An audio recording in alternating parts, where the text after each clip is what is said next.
Hello दोस्तों, welcome to my channel Priyanka teaching tutorials. तो दोस्तों, मैं आज आप सभी के लिए एक न्यू वीडियो लेके आई हूँ जो कि सीटेट का मोस्ट इम्पोर्टेंट टॉपिक है हर्बट।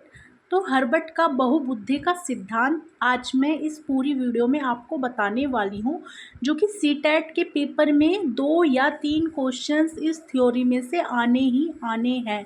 तो प्लीज़ वीडियो लास्ट तक देखना, ध्यान से देखना। आई होप अगर आप इसको ध्यान से देखोगे तो मे बी आपको दोबारा पढ़ने की ज़रूरत नहीं पड़ेगी। आप जब सीटेट के पेपर में जाओगे, इस वीडियो को देखोगे तो आपको याद आ जाएगा कि हाँ, प्रियंका टीचिंग ट्यूटोरियल चैनल से मैं बहुबुद्धि सिद्धांत के बारे में ये पढ़ा था।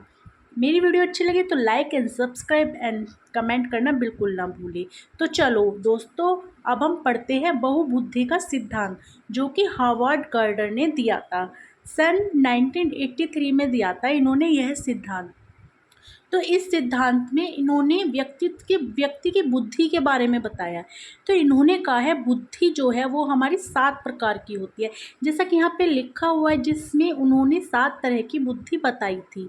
तो इनके अनुसार बुद्धि कोई एक तत्व नहीं है हार्वर्ड गार्डन के अनुसार, बल्कि बुद्धि कई अलग अलग प्रकार की होती है। मतलब जो बुद्धियाँ हैं वो एक प्रकार की नहीं होती, अलग अलग टाइप्स की होती है। जैसा कि आपने देखा होगा, कोई सीए बनता है, तो कोई किसान है, तो कोई साइंटिस्ट है, तो उनकी जो बुद्धि है वो अलग अलग प्रकार से काम करती है। ठीक है, तो इन्होंने 9 प्रकार की बुद्धि बताई है। जैसे यहाँ पे लिखा हुआ, दूसरे से स्वतंत्र रहकर कार्य करती है, और बुद्धि 9 प्रकार की इन्होंने बताई है। तो 9 प्रकार की बताइए। अगर आपके सीटेट पेपर में 8 आ जाए या 9 आ जाए, उसको ही टिक करना। अदरवाइज़ 9 नहीं आती, 8 आती है तो उसको टिक करना। 8वीं बुद्धि बताई थी 1998 में, और 2000 में इन्होंने एक और बुद्धि को ऐड करके इनकी 9 बुद्धि का हो गया था। उसके बाद गार्डनर के बुद्धि के प्रकार। ठीक है, गार्डनर की बुद्धि के प्रकार हम पढ़ते हैं। तो फर्स्ट है शाब्दिक भाषाई बुद्धि। तो इसके माध्यम से शब्दों और भाषाओं का ज्ञान होता है। ठीक है, शाब्दिक भाषाई बुद्धि में शब्दों का और भाषाओं का ज्ञान होता है। जिन व्यक्तियों में इसका विकास अधिक होता है, जो व्यक्ति भाषा बोलने में ज़्यादा एक्सपर्ट होता है ना, जिसमें इसका विकास अधिक होता है, वो वकील, कवि और पत्रकार आदि बनते हैं। समझ में आ रही है वीडियो आप सभी को बहुत अच्छे से? अब देखो, वकील है, ज़्यादा बोलता है तो ऑब्वियसली बनेगा। एंड सेकेंड आता है तार्किक गणितीय बुद्धि। तो इसमें तार्किक योग्यता, जो कि मैथ्स एंड कैलकुलेशंस अधिक होती है। अब जैसे तार्किक, जो तर्क कर सकता है, जैसे हम मैथ के काउंट करने के लिए कहते हैं तो वो झटपट कैलकुलेशन कर देता है। तो ये तर्क यानी कि तार्किक गणितीय बुद्धि, जिन व्यक्तियों में इनका विकास अधिक होता है वो अकाउंटेंट, बैंकर एंड साइंटिस्ट आदि बनते हैं। तो समझो ना बात को, जैसे बैंकर फटाफट नोट गिनने होते हैं तो तर्क बहुत जल्दी लगा देते हैं। एंड थर्ड, शारीरिक गति बुद्धि।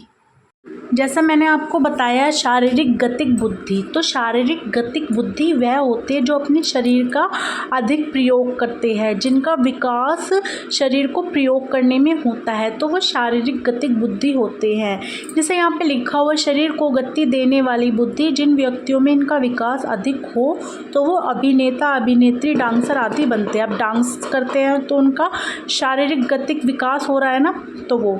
एंड फोर्थ आता है हमारा स्थानिक बुद्धि। स्थानिक बुद्धि वह बुद्धि होती है जो किसी भी स्थान पे जाके चीज़ों को बहुत जल्दी कैप्चर कर लेता है और उसको चित्र बना देता है, मतलब ड्राइंग कर देता है देखते के साथ ही, या मूर्ति भी बना देता है, तो वह स्थानिक बुद्धि होती है। जैसे यहाँ पे लिखा हुआ है, यह बुद्धि जगह, अंतरिक्ष, मानसिक कल्पनाओं से संबंधित होती है। जिन व्यक्तियों में इसका विकास अधिक हो तो वे मूर्तिकार, चित्रकार आदि बनते हैं। एंड फिफ्थ आता है हमारा संगीतात्मक बुद्धि। तो संगीतात्मक बुद्धि वह बुद्धि होती है जिसके अंतर्गत संगीत की बुद्धि अधिक होती है। जिन व्यक्तियों में इनका विकास अधिक होता है वे सिंगर, एंटरटेनर आदि बनते हैं। फॉर एग्जाम्पल मैं आपको बताऊं, नेहा कक्कड़, ठीक है। तो नेहा कक्कड़ का जो डेवलपमेंट हो रहा है वो सिंगिंग में ही हो रहा है।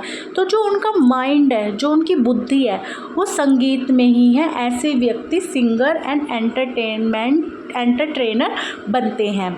ठीक है, समझ रहे हो ना बात को। मैंने बहुत अच्छा एग्जाम्पल दिया है आप सभी को नेहा कक्कड़ का, तो आई होप इसे पढ़ने के बाद आपको याद रहेगा। अत व्यक्तित्व बुद्धि, तो इसके द्वारा दूसरे व्यक्ति के साथ कैसे इंटरेक्ट किया जाए, तो यह पता चलता है। जिन व्यक्तियों में इसका विकास अधिक हो तो वो नेता, सामाजिक कार्यकर्ता आदि बनते हैं। जैसे फॉर एग्ज़ाम्पल, जो व्यक्ति अपनी तरफ बहुत जल्दी खींचता है, बहुत जल्दी अट्रैक्शंस होता है उसकी तरफ, तो ऐसे व्यक्ति समाज में बैठने के लायक होते हैं, नेता बनते हैं, क्योंकि वो उनकी तरफ अट्रैक्ट होंगे तो फिर उसको वोट मिलेगी तो वो नेता बन पाएंगे। लोगों से संबंध बनाने वाले जो लोग होते हैं, जिनकी बुद्धि इसी चीज़ में रहती है, हमें समाज में निकल के लोगों से संबंध बनाना है, मिलना जुलना है, इंटरेक्ट करने में उनको बहुत ही ज़्यादा आनंद आता है, तो ऐसे व्यक्ति नेता बनते हैं। एंड 7th आता है हमारा अथः व्यक्तित्व बुद्धि, तो इसके द्वारा खुद के साथ इंटरेक्ट किया जाता है। जिन व्यक्तियों में इसका विकास अधिक होता है तो वो आध्यात्मिक बनते हैं। जो व्यक्ति दूसरों से ना इंटरेक्ट होके खुद से ही इंटरेक्ट होते हैं, खुद को ही समझते हैं, तो वो ऐसे व्यक्ति क्या होते हैं, आध्यात्मिक बनते हैं। व्यक्ति सॉरी, मुझे खांसी हो गई। तो ऐसे व्यक्ति आध्यात्मिक बनते हैं। आई होप आपको मेरी वीडियो बहुत अच्छे से समझ में आ रही होगी। बाय द वे, अगर कहीं मिस्टेक हो तो प्लीज़ कमेंट में बताइएगा। एंड 8th आता है हमारा प्राकृतिकवादी बुद्धि। इस बुद्धि के व्यक्ति प्राकृतिक के नज़दीक होते हैं। जिन व्यक्तियों में इसका विकास अधिक हो वो किसान आदि बनते हैं। अब जिनको प्राकृतिक का ज्ञान ज़्यादा होता है, उनका दिमाग ही प्राकृतिक में होता है, तो ऐसे लोग किसान बनते हैं। तभी अगर प्राकृतिक में दिमाग होगा तभी तो पता चलेगा भाई कौन सी सब्जी कौन से मौसम में डालनी है, कौन सी सब्जी कब कैसे पानी देना है, तो वो किसान आदि बनते हैं। एंड 9th एंड लास्ट हमारा आता है अस्तित्ववादी बुद्धि। इस बुद्धि के व्यक्ति हर चीज़ के अस्तित्व के बारे में सोचते हैं। जैसे हम इस दुनिया में क्यों आए, भगवान कौन है। जिन शक्तियों में इनका विकास अधिक हो तो वे साधु, संत या फिलोसफर बनते हैं, वो दर्शन शास्त्र बनते हैं। मैं आपको बता दूं, हिंदी में दर्शन शास्त्र होता है, तो वो बनते हैं। जिन व्यक्तियों को खोजने की आदत रहती है, ये ऐसे क्यों हुई, मुझे इसके बारे में जानना है। जैसे फॉर एग्ज़ाम्पल, जैसे वेट जो चीज़ों के डीपली जाते हैं लोग, वो फिलोसफर होते हैं।